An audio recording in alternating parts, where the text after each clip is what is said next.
Did you know your biggest enemy might not be distraction, but obedience? Every notification, every new tab pulls you further away from who you're meant to be, and you don't even notice because your brain's been wired to react to stimulus, not to hold intention.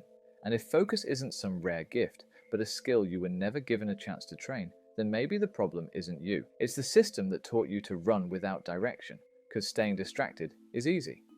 What's hard is realizing you were trained for this, and that as long as you keep obeying the rhythm forced on you from the outside, you'll never hear what's been calling you from within. You beat yourself up every day, but it never feels like enough. You wake up already drained, like you owe the day something. You cross off task after task, but go to bed with that awful feeling that you didn't deliver anything that actually mattered. Like someone's always a step ahead while you're trying to run with your feet tied. You try focus apps, buy another planner, watch another productivity video, set goals in Notion, build new habits, promise yourself you'll start fresh on Monday. But deep down, you already know how it ends. You break your own promise and fall into a cycle that looks like effort, but feels like desperation, just to not feel useless. The problem isn't laziness, it's exhaustion. You wake up and it feels like your life isn't even yours. What you study, what you post, even what you feel seems chosen by someone who doesn't even know you. You see people who seem to do less and get more, who can focus, create, rest, enjoy life, and still deliver results without falling apart inside. And you wonder, what do they know that you don't?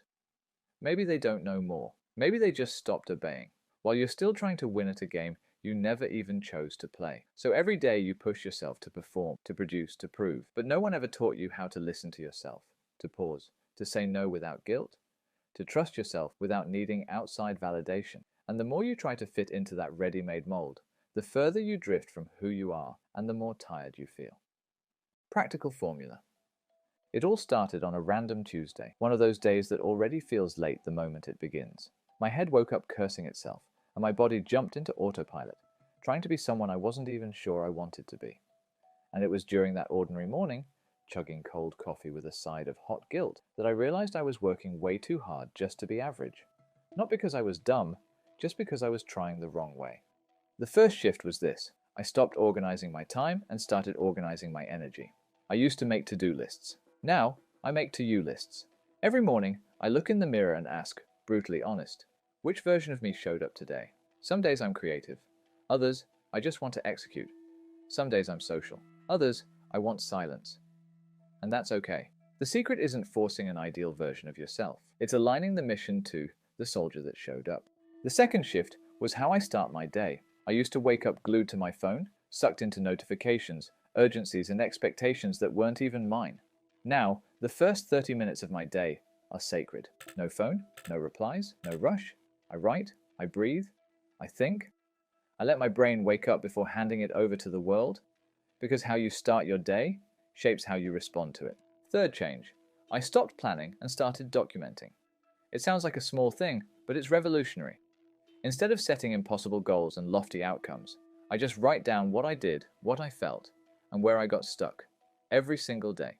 And when I read it back after a month, the patterns were so obvious. What was sabotaging me? Where I was flowing? And only then I could make real adjustments. Fourth change.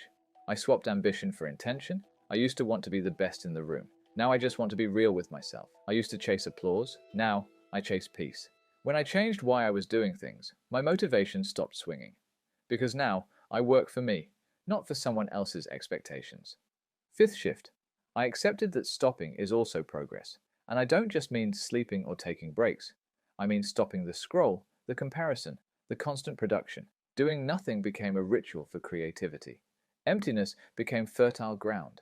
It was in silence that my best ideas showed up, and in rest that I finally started hearing myself again. I took my phone out of sight, cleaned up my workspace, turned off useless notifications, and realized that getting distracted wasn't a personal flaw. It was built into the system. I also learned to work in cycles, not on fixed hours. I used 90-minute focus blocks with real breaks in between, and I got more done in less time, because I followed my rhythm instead of forcing a robot's agenda. Another huge mindset shift. I gave myself permission to change course without drama. If a tool stops working, I drop it. No guilt, no attachment. Blind consistency is just stubbornness in disguise. Flexibility, that's the real growth muscle. And finally, I started practicing intentional presence. Not meditating like a monk or becoming a minimalist. Just being fully in what I'm doing. Responding with attention, listening without prepping my reply, eating without scrolling. It's not just poetic, it's powerful. Because when you're present, time expands, and results show up. Cal Newport, author of Deep Work, says deep focus is the most valuable skill of the 21st century. But he makes it clear that focus doesn't come from raw effort. It comes from deliberately cutting out the noise.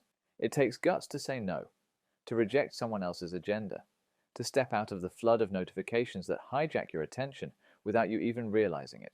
Carl Jung once said, "A life not lived is a disease from which one can die." That's not just philosophy, it's a practical warning.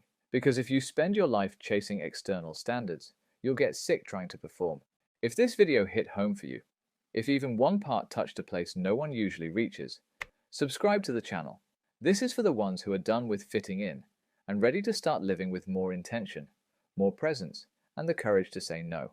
This journey isn't about becoming someone else. It's about finally stopping the act and showing up as who you've always been. So if this moved you, hit that subscribe button and come along with us. You're not weak. You're just tired of fighting battles that were never yours. Tired of trying to function in a system that rewards you for betraying yourself. But you can stop now. You can choose to slow down without guilt. You can create without needing to prove anything. You can walk with conviction instead of running out of fear. You don't need some massive external revolution. You just need small daily truths. And if you've made it this far, maybe what you've been looking for all along was simply permission to begin.